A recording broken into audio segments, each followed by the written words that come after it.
Anti-Hustlers weekly show. I think is this our third one or fourth one? We've proven we can't count. So yeah, it's true. It's true. We're gonna let we tried to count on our previous show and just got so screwed with that. And Yeah, we're like, are we at 50 or are we at 70? And we just gave up on it because we could just never get it right. But we are really excited to be here and to have your time. We're always grateful for it and want to support you as best we can. The purpose of this show every week is to give you actionable insight on how to grow your marketing agency. And that's the whole purpose of what we're here to do. So if you're with us live, can you just drop a hi in the chat and where you are watching from? If you're watching live on Facebook, drop a live as well. That will help us a lot. I do have a lot of great sales insight alongside Brian with you for this week's show. The more engagement that we get, the more reach that we get, the more support that we can provide to you. So if you can help us out just by engaging on the actual Facebook page or Facebook group, it really makes a difference for us and will allow us to continue to provide you high quality content. Every single Thursday, 3 p.m. Eastern, we will be here live for you. This is one of the rare shows that Brian and I will be in the same space. Usually we are not. He lives in Michigan and I live in beautiful Tampa, Florida. It is weird. I have to feel like I have to look at Zoom to see your face there because I'm just looking here. We're not used to it. Absolutely. It feels weird. Absolutely. If you are on the show and you can have your video on, please do it. It makes the experience stronger for everyone. What's up, Ruth? And what's up, GC? Good to see you. If you can have your video on, that'll be great. If you can't, whatever, no big deal. We're not gonna kill you for it. Today, what we're going to be talking about is the best one-to-many sales tactics that you can implement that I guarantee will help you sell more and close at a much higher rate than just doing the one-to-one approach. We're going to be deep diving into 3 strategies that we personally use both for our agency and our coaching program.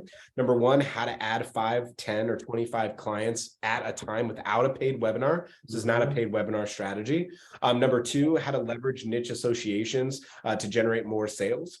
Number 3, the secrets to sponsoring niche events to sell more. The pay-to-play space is really where it's at. We'll talk about it. The thing is, I talk to agency owners and entrepreneurs all the time who have huge sales goals for Q1 in particular, but they struggle consistently to scale selling the one-to-one all the time. Either they don't have enough call volume or they don't know enough salespeople in order to close. So they know that they want to sell one-to-many, but they don't necessarily know how. And so what we want to do today is provide you with the insights on how to do that. What our clients are often saying in POD before working with us is that they're going to go to BNI, they're going to go to Toastmasters, they're going to lean into their local community, maybe even dabble with paid webinars, but they can't figure out how to close multiple deals at once, or the cost of a webinar is just strictly way, way too high. So if you're wondering why your agency isn't scaling by 10 plus clients per month consistently, and you already have quality leads and a solid offer, then we're going to train you on how to sell one-to-many today. If you want that, can you just drop a 7 in the chat? Please let us know so that we can help you sell 5, 10, or even 20 clients at a time. Drop a 7 in the chat and we will get started. Just a good intro. I like just a quick last note I wanted to mention. This is not a paid webinar strategy. Brian nor myself would ever consider us like paid webinar experts. We also feel like it's kind of an older method. It doesn't mean it doesn't work. It's just like short form video content has proven to be much more effective for agency scaling in the last year, and trying to get someone to do like this whole like former Russell Brunson method of like, hey, watch a webinar for an hour and then at the end of the hour then I'll make you a special offer. It's just not super effective. Go ahead. Well, my opinion too is if you are selling done for you services, people don't really necessarily care to learn how to do it themselves. Absolutely. They just want the outcome. So to think they're going to sit through 15-20 minute presentation and then want to pay someone afterwards, like those people who spend that time probably want to do it themselves anyways, and absolutely really going to become a client. So yeah, just that asterisk if you're considering that. Same idea like with plumbing, like a plumbing metaphor, right?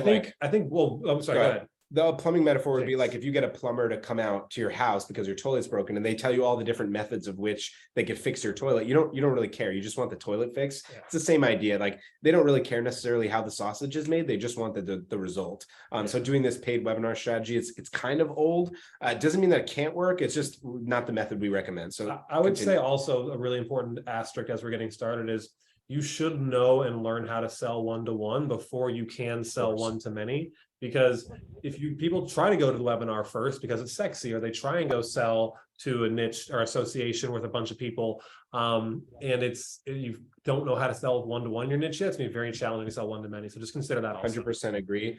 And it's such a good point. We've done training on sales in the last 2 weeks. You can get all the replays in our Facebook group where we're dropping all the knowledge for you, and it's super valuable to have.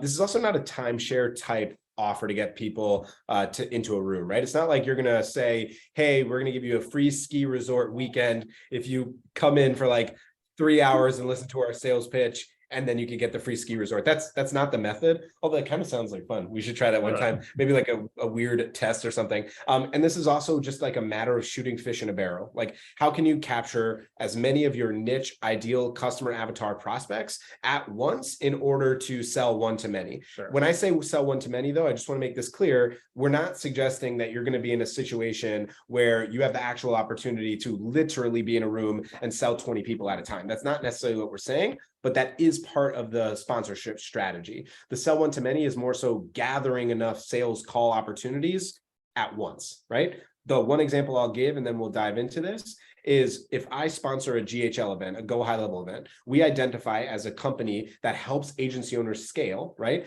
That everyone that goes to the Go High Level event is likely a potential prospect for Prospecting on Demand, our coaching program. So if we go sponsor that event, say for $10,000, okay, and then we are able to do some sort of presentation that allows 35 people to see who we are for the first time, if half of those people get on calls with us and then half of those people join Prospecting on Demand, we could be raking in over $100,000 just from one $10,000 investment. And the reality is, too many people in the space today in your niche markets, they simply do not leverage opportunities for sponsoring events. And that was the first thing that I really wanted to talk about today. Brian, do you want to touch on anything related to sponsoring events as we get into this?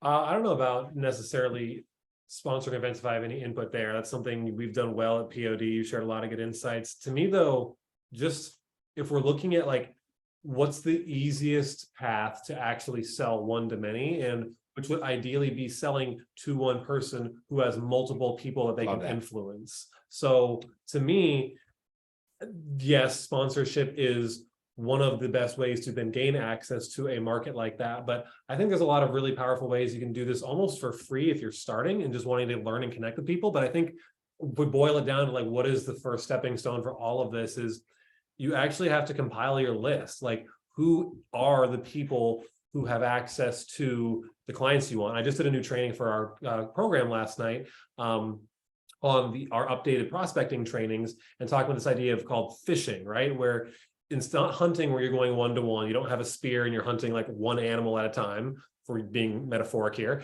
You go to a pond, right? You find a pond with the fish that are your ideal clients.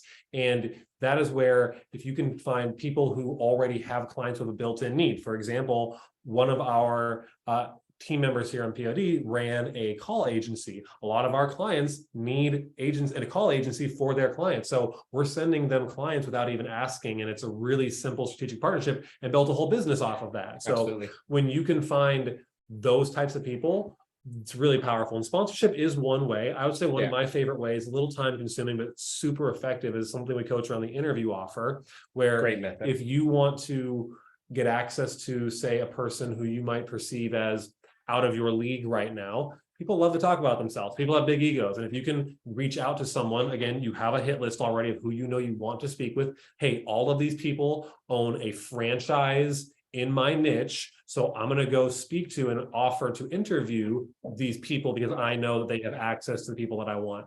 And it's amazing how much likability, if you build trust and likability with someone, how that can overshadow a lot of other things you may think you're lacking right now. I don't have enough results. I don't have this or that. But if you connect with someone, they like you, they're going to connect people with you. So one of my best examples is Arij Khan, who we work with in our program right now. She works with a franchise dental company that has over 100 locations, and she is slowly chipping away at getting those as clients. Absolutely. So those are the type of places that I would also start looking. And sometimes sponsorship is the door. Absolutely. There's multiple angles and methods of how you can do exactly what Brian is touching on. So sponsorship is one. Another one would be niche associations local to you. Most people just focus on only BNI because it's like a referral based network. But if you look up your industry, niche and city, I'm almost guaranteeing you that there is going to be a community of that type of avatar in your area, whether it's landscaping, roofers, contractors, dental, chiropractors, whatever it may be. Now, the the barrier of entry may be that you have to be one of those people of the trade in order to get in, but that doesn't mean you don't have access to the person who runs it, and thus asking, hey, do you ever have guest speakers, free trainings? We have insight on how we can help roofers get 10 more re-roof jobs per quarter, and I'm happy to show it to you at no cost. These types of opportunities are incredibly valuable. It might take a little bit of time, but imagine if you do that and you get in a room with roofers in your area, 25 of them, you only need 3 or 4 of them to actually be interested in your service, where you can sell in that one-to-many format. This is an extremely valuable insight. Go ahead. Yeah, I just also, I'm want to back out and give you a bigger picture of where this falls into your plans of what you're probably doing right now. To me, like, you don't start with this if you're in a place where you are just getting your agency more or less off the ground and you're getting your first clients. More one-to-one outreach, not trying to sell one-to-many, is going to be the way to do it. So you can validate and have some organic conversations. And then once you get to a place like I was sharing where you can afford to invest in ads or somebody to be doing prospecting for you, you have a steady lead flow, you're closing one-to-one. Now you can start to play with this, because it doesn't happen always immediately. Sometimes it's a week or 2 out. Maybe if you got lucky and they have an event coming up and they need to fill that spot with a speaker, maybe it's 6 months out because they don't have an event or they're not doing anything for a while. So you need to, like, this is bigger hits, but they come a little bit slower. Yeah. And what's so interesting about this strategy too, and why I brought up this idea of where this comes in your agency, this is really, as entrepreneurs, when you can step away from your business and you have a team that pretty much runs everything for you, you can work when you want to. It's pretty interesting where this is what you do as an owner. You are supposed to be a rainmaker. You are supposed to go promote the company. And this is what Alex has been doing very well the last, I would say, 1.5 to 2 years now, where because we have a great team behind us, he can go put himself out there, which just creates more opportunities for the company in a one-to-many capacity. So absolutely, just consider where this is on your journey. So I want to touch on a few of the strategies and make it simple for you as a hit list for you to identify which one is best for you. Okay. So we spoke about already sponsoring events. Okay. So we're going to touch on that again, but that's one, right? Then there is also the opportunity of local niche associations. Okay. That's number 2. There's one we didn't discuss, which is also referrals. Can I add to number 2 real quick? Yeah. I would say, don't just do your community, go outside of that. I would say it's easier to start with your community because you have that that similarity. Also, in maybe your state, go to some of the bigger cities in your state, because again, have that similarity. But you can also go outside of that. Just because you live in North Carolina doesn't mean there's not a mortgage broker association in Texas who's looking for smart speakers to come bring value for their community, or who they're just looking to refer to their clients or their customers because they keep getting asked, I need marketing services, and they don't have a good referral partner. There's 3 types of associations. There's local cities, there's state, and then there's national. Getting in front of any of them is valuable. Obviously, as you scale in that funnel, the amount of opportunity is greater. But if your agency can't manage, the opportunity to bring on 50 clients at once, and the local association has 7 members, who cares? It's still incredibly valuable to get in front of those 7 members, because you might get 3 clients out of it instead of one-to-one only. And that is a super valuable insight and technique. There's one other thing about sponsoring events that I wanted to touch on that's important. Obviously, just for some simple clarity in terms of sponsoring events. First of all, POD, we run 3 to 4 events a year. We've had, I believe, roughly 12 sponsors, and a few of them consistently coming back. So like RepStack tonight, for example, is sponsoring our event for the 2nd event in a row. Lane Howe. High Level has sponsored our events 3 times. And Lane Houck has sponsored events twice, I believe, right? So the thing that we've identified when we look at other sponsorships, so last year in January, POD sponsored an event for like another mastermind that's not competitive to POD because they do something different. I had a chance to speak at that event with 30 people in audience. 7 people joined Prospecting on Demand from that event. Half of those people are still in POD a year later. The value proposition for us, I think we spent $5,000 for that event. The opportunity for us is unbelievable. Prospecting on Demand is $18,000. So $3,000 a month, 6 months. Okay. Do the math. We spent $5,000 on that sponsorship and got 7 clients for 6 months. And half of those did another 6 months, and they're still clients. Do the math. consider the ROI potential for you. It's incredible. But here's the thing. A lot of people have a hard time finding these events, and it's because you're not using Google. That's all you have to do. You have to search your niche and look at Google and find a local event. Vegas, New York are like probably the most common two places where people run events. And then look at their sponsorships. One sec. Look at their sponsorships. One thing to know about sponsorships is this very important insight that I'm going to share with you and be very transparent about it.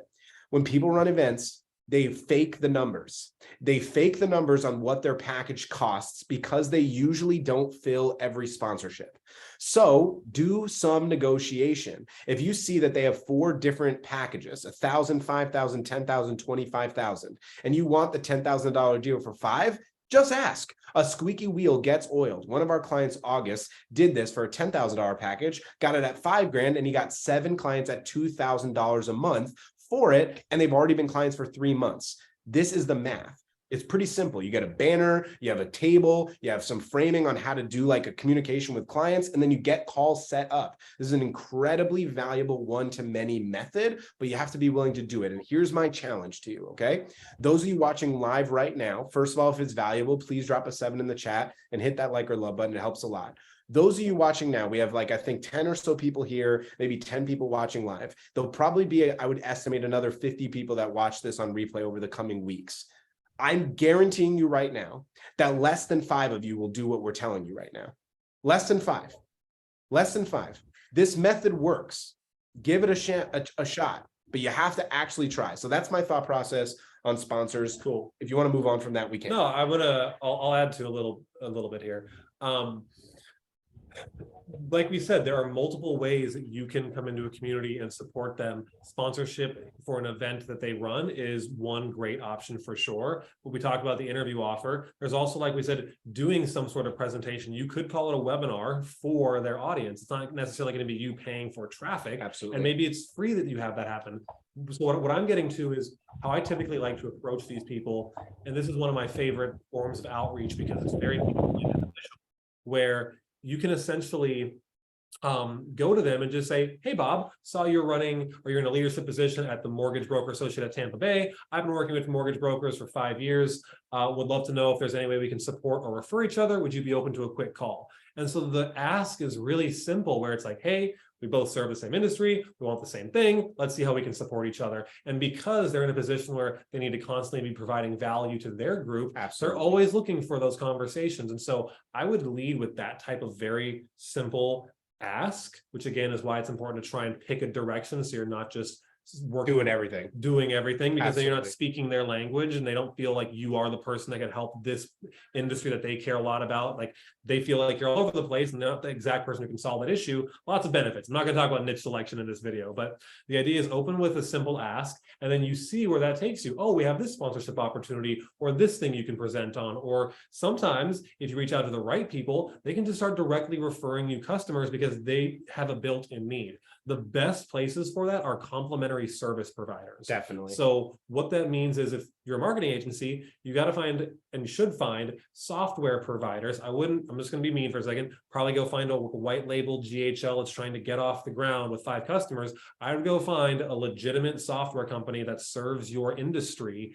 And those types of people have clients who are probably regularly asking for marketing support. So complementary service providers are excellent place for you to start. Yeah, I love it. The other thing that we wanted to cover, so again, niche associations we've discussed, sponsoring events, these are just examples of different things. There's one that's like an obvious one that most people don't do, and this is referrals. And you might be like, how is this a one-to-many approach? So I'll ask you, when was the last time you literally asked a client for referrals?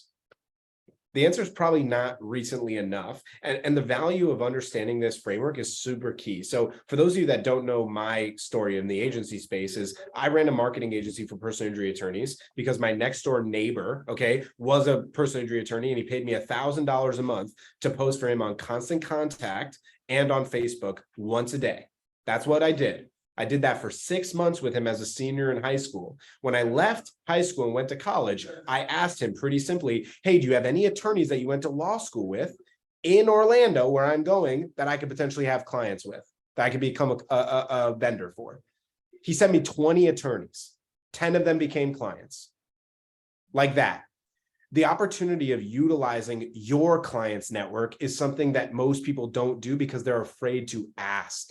Now, a lot of people will say, well, what's the incentive? Like, what's the appropriate incentive? The thing is, you're already providing the incentive because what they want from you is good results, right? They don't care about like an extra $50 or $100 off. If you tell someone, hey, I'll give you $500 off your next 3 months of service if you give me a referral, that's fine. You can do that too, but it's not required. It's not required. The reason Lloyd, my initial attorney, recommended me to these other attorneys is because I was doing quality work for him. And the only way that happened was by simply asking. A squeaky wheel gets oiled. That's when people win. We coach this consistently over and over. Money is in the follow-up. You have to ask the hard things. You got to do the uncomfortable things. And again, multiple people on this session right now won't do it. We're telling you this works. This is how you get a one-to-many approach, how you sell more people than just in a one-to-one format. Yeah, and there's so much more built-in trust with that type of connection as well, because people, to earn trust from an ad versus like a friend tell them to go do it makes a big difference. And like you said, it's selling one to many where you could have one client who's a massive referral source. This happened with Marilyn, who just got one of her her attorney clients made $1.5 million working with her last year. And now he's in a place where he wants to send her 5, 6, 7 people. And he's already starting to make those connections. Excellent. So yeah, I would say focus on getting the results. And by the way, we spoke about this last night of our mastermind with our clients, but the idea of when's the right time to ask, it's really keep in mind the rule of reciprocity. And if we're talking about the thing they care about is the results, the best time to ask is when you're actually on a phone call with them and they're expressing their excitement or their gratitude for the work that you've done. Hey, Alex, you've been running my ads for 6 months now. I'm so excited about the results. We're getting a bunch of cases. We're crushing it. Awesome. I'm so glad to hear that. Is there anyone else who potentially could benefit from this? Absolutely. So that's the point in which you ask, is which they're acknowledging that they appreciate and are getting value from the service you're providing. So I've got 2 strategies left, and then we will wrap the show for today. Once again, thanks so much for joining us. We really appreciate you. If you're watching on Facebook, can you hit that like or love button, drop a live in the chat? Also, if you are here with us and want to join the actual mastermind, we can. We'll always finish every session with Q&A, which we'll do in about 5 minutes from right now. Okay. Here's the last 2 recommendations. Brian brought this up already related to Arij, which is the Dream 100 association model. Now, our goal with any client we work with is, can we find a franchise that is in desperate need for the service you provide, right? So in this scenario, we work with someone who works with USA Insulation. Can we get the other 60 locations of USA Insulation to have the preferred vendor be our client in prospecting on demand?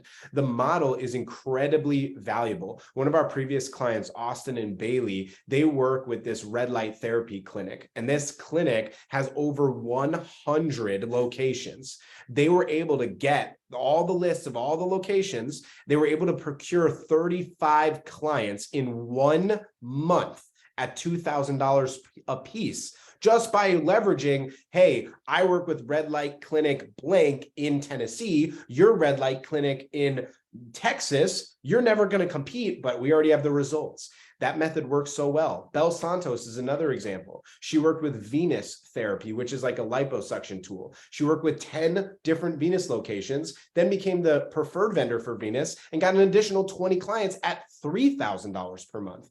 This method is extremely underutilized. It is grossly underutilized. And the thing is, the franchise does not need to have 70 locations to be valuable. If you work with a roofing company and they have 5 locations, that's still valuable. That's still valuable. If we can get any franchise opportunities, I'd strongly consider it. Go ahead. And I would say my favorite part about all of this too is, this is maybe just personal to me, you don't have to play the content game, right? I feel like we're also forced, based on seeing influencers on whatever platform, I don't care, feeling like, oh, I have to go create all this organic content to be heard or get a bunch of clients 100%. or build an audience. And like, you don't have to. Some people, and I feel like I'm one of them, would be perfectly fine to be completely anonymous and very wealthy and not have to be known. Absolutely. But you need to pick and choose your battles, right? If you want to be on stage, you want to be known, that's totally fine. There's an avenue for that within what we're talking about today, where you can sponsor events, you can get speaking opportunities, and you can do that. You can also do this very privately, where you just have a couple of really great referral partners or strategic partners who send you 5 to 10 clients a month and have an incredibly healthy business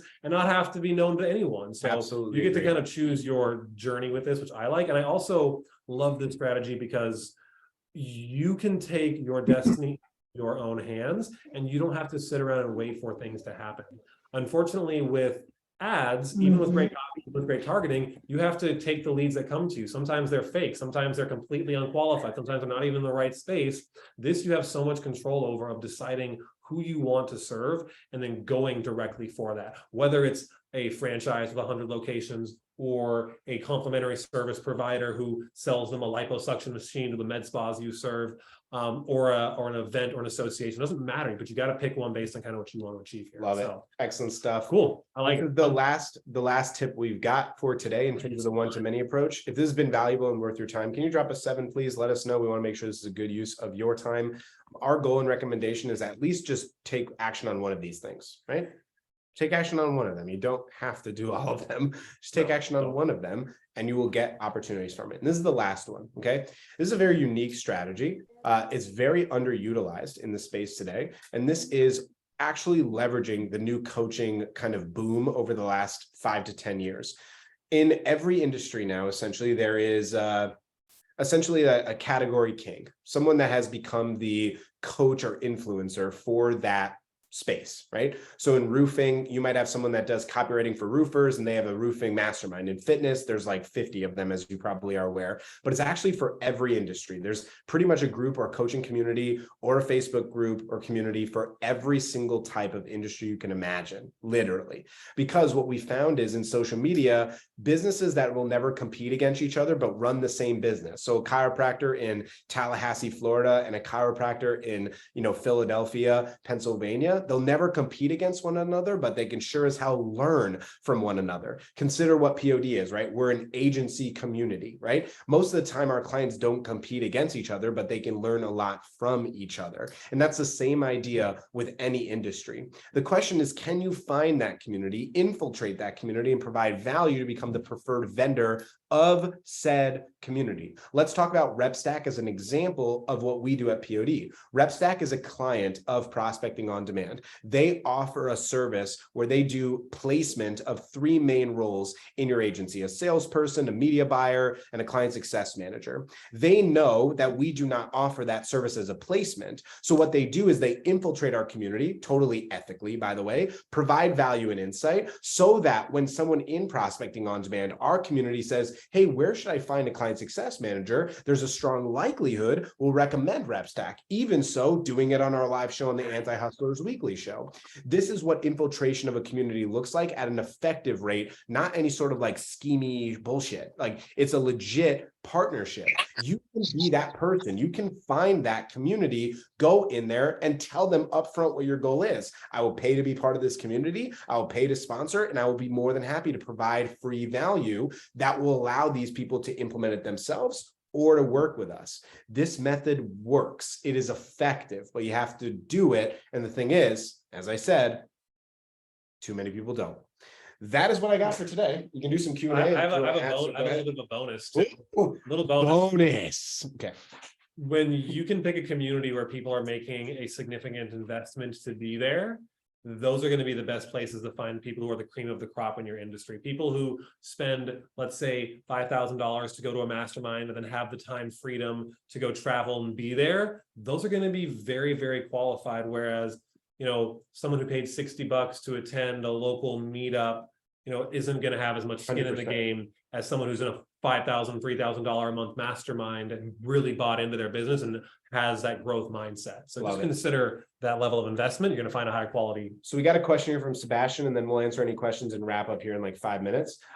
Sebastian says, is it hard to pitch big corporate franchises considering there are multiple decision makers? And how long is that sales cycle? The answer is definitely, for sure. This is not a short form sales cycle. This is not a one-to-one approach. You're going to have to earn it and prove it. So if you work with a company, as an example, like let's say Blackstone, which is the owner, I believe, the owner of ServPros. So ServPros is a water and mold remediation franchise. I don't know how many franchises they have, but I'm guessing for sure over 100. A lot. Blackstone is the actual corporate company. So when you go on Blackstone and look at their preferred marketing vendors, they tell you exactly the services that they provide. If you provide either a better service or an alternative service, getting in touch with the CEO, the CMO, the marketing managers, and then the project managers, this is the key, the project managers, that's really where the opportunity comes into play, because here's how it works, okay? At really large franchised companies, here's what will happen. You'll have someone that'll have like the Southeast division, so they'll be responsible for all ServPro locations in, like, I'm making this up obviously, but Louisiana, Alabama, Georgia, and Florida, right? And so you work right now with a single location in Orlando, Florida. You ask the location in Orlando, Florida, who's your project manager of ServPro? And they're like, oh, Daisy Reynolds is the Southeast director. Hey, can you connect me with Daisy? You connect with Daisy, showcase the results you provided, and then ask Daisy, hey, is there a way that I can connect to the corporate so I can show them how I can help other PMs like you, Daisy, get the best results possible, because we're crushing it. Even before you do that, though, the likelihood is Daisy is probably managing at least 10 separate ServPro locations. How many in this scenario did I say the client has? 1. Okay, so yeah, Sebastian, it might be a long-term sales cycle, but we're not suggesting, Brian or I, that you're even ever going to get to 100% volume. The likelihood, I don't think we've ever worked with anyone that has 100% volume. And that's dangerous anyways, because they can take that rug out from underneath you. Pull it inside. Yeah, so that's not really the recommended approach, like expecting you get 100%, not 100 locations, 100%, but it doesn't matter. If you only get in front of Daisy, the project manager, and Daisy runs 10 locations, your business can go from 1 to 5 locations like that, and then 5 to 10 like that. And in terms of this timeline, like probably 3 to 4 months, it might be like, hey, let's prove it with another 2, then, hey, let's get 5, then, hey, now we have all 10.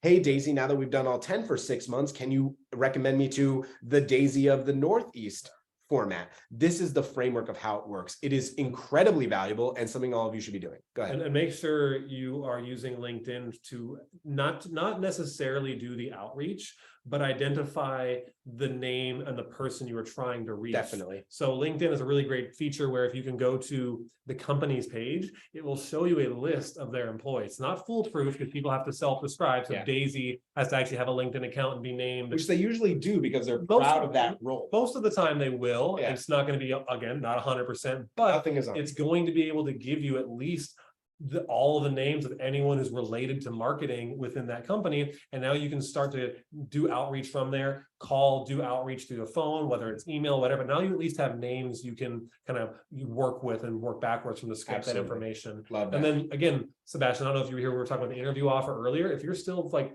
thinking that this person is like untouchable or they're not responding to your standard messages, asking to interview them is a really powerful way to like, just, they want to do that. People love to talk about themselves. It's pretty easy, by the way. You're just saying like, hey, I run a podcast for, medical spas, and I'm trying to speak to as many association owners as I can. I know you run Venus Medical. I'd love to have you on the podcast for 30 minutes, yada, yada. You're going to get people to say yes. It's going to happen. And the great thing is the franchises per niche, it's never one, ever. There's always like dozens, literally dozens. There's never, ever one. There's no monopolies in here. I mean, I'm saying some sweeping statements here, but I'm pretty confident in what I'm saying. I got another one too. Go ahead. So when you're doing this type of outreach to higher value targets, so dream clients, dream strategic partners, et cetera, you don't treat this like you would traditional outbound prospecting where, hey, I'm going to send 5 emails or 3 LinkedIn messages or 2 Facebook messages. And if no one responds to me, I'm going to move on. Don't do that with these people. These need to live on a sticky note, not literally, in the bedroom, on your mirror in your bathroom, because I want you to hit them up through multiple channels. If there's only, 5 to 10 places that have 100+ franchises under their umbrella, then you're going to need to go try and hit those people up in any capacity you can, whether that's LinkedIn, finding them on Facebook, adding them as a friend, emailing them, calling corporate directory, getting them on the phone. Potentially as going in person if you're in that city or state as well. Yeah, potentially, for sure. So these are not leads you shrug off if they don't get back to you. These are, you get to a place where they are either telling you, no, we're good, no thank you, or hey, let's talk about this a little bit more. Nothing in between. Absolutely. The money is in the follow-up. That's what it takes to be successful with the one-to-many approach. The money is in the follow-up, but it's just much simpler to understand. So Sebastian says, how long is the sales cycle? Okay, well, let me ask you, how long does it take your agency currently to acquire 10 clients? If you say on average that takes 90 days, all right, well, I would estimate that in 90 days, you can probably get in front of 50 clients. And that's the idea of why this method works so well. So hopefully that helps. Hopefully, this was exciting for y'all. We're happy to answer any questions. Before we wrap up, let me just say this. First and foremost, appreciate your time always. We're super grateful for it. Secondly, if you're looking for more custom mentorship and guidance on your business and what you're trying to accomplish, come speak to Brian or myself about prospecting on demand. This is what we do every single day. We're happy to support you. It is a private mentorship program in a one-to-one format with the community, but you have one-to-one support with 13 coaches that all have seven-figure agencies. So we're more than happy to help you. All you got to do is reach out to us. We'll help you with your prospecting, sales, hiring, retention, fundamental processes, and everything in between. And we'd love to support you. All you got to do is just reach out or just drop a 7 in the chat. And that's probably not a good idea because you already did a 7. So drop a 1 in the chat if you want us to reach out to you. I think that'll be better. Is there any questions anyone has before we wrap up? There's no dumb or wrong or bad questions. Anything is fair game. Now's the opportunity, and we'll go from there. Anyone have anything they need to ask us or want clarity on? Feel free to do so. You got to unmute yourself if you do, because everyone's muted, by the way. Also, if anyone's watching on the Facebook chat and you want to ask any questions like Sebastian did, just drop it in the chat and we'll be happy to answer. Anyone have any questions? Is that it? Nice, Nate. Love it. How is he doing a call right now while listening? I have no idea. That's good. Be proud of us. I love it. Yeah, I see. Is there any questions anyone has? We all good? All done? All wrapped? Okie dokie. Thanks so much for your time, fam. Appreciate all of you. We'll be back next Thursday, 3 p.m. Eastern. Can't wait to see you. Those of you coming to Unplugged, get ready for a great time. Can't wait to see you all. Have a good one. Peace. Bye.